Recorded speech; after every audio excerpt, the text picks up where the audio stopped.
და ვისაუბროთ, რა თქმა უნდა, იმ ღონისძიებების სერიაზე, რომელიც არის დაგეგმილი ბათუმში, აჭარაში და შემომიერთდება სოფო ხალვაში, ბათუმის მერის მოადგილე სოფო მოგესალმები და შენი უზარმაზარი შრომაც უნდა მოუყვეთ ახლა, რაც მოხდება აჭარაში და რომელ ღონისძიებებს გამოარჩევ, იმიტომ რომ საკმაოდ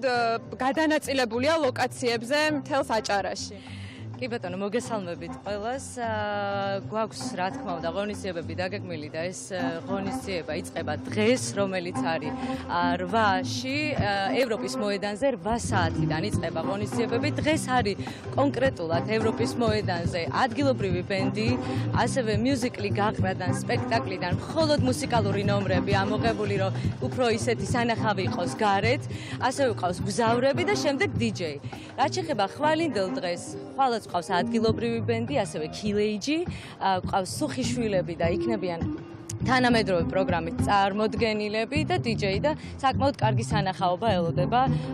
აქ ჩამოსულ როგორც სტუმრებს, ასევე რა თქმა უნდა ადგილობრივ სტუმრებს და მაყურებელს და მსმენელს და აუცილებლად ყველას ვეთქვით, რომ უნდა მოვიდნენ. რაც შეეხება სხვა ღონისძიებებს, არის მთელს ქალაქში სხვადასხვა ღონისძიებები დაგეგმილი სანაპირო ზოლში, სადაც არის ქვიშის მოედანი, იქ გვექნება 9-ში და 10-ში რაგბის და ფრენბურთის ქვიშის რაგბის და ქვიშის ფრენბურთის თამაშები, ეს იქნება დილის 11 საათიდან 6 საათამდე და 10-ში გვექნება 4 საათამდე და შემდეგ უკვე 4 საათის შემდეგ იქნება დაჯილდოება. ასევე გვაქვს აქ ფრანების შოუ მთელს სანაპირო ზოლზე 11 საათიდან საღამოს 8 საათამდე,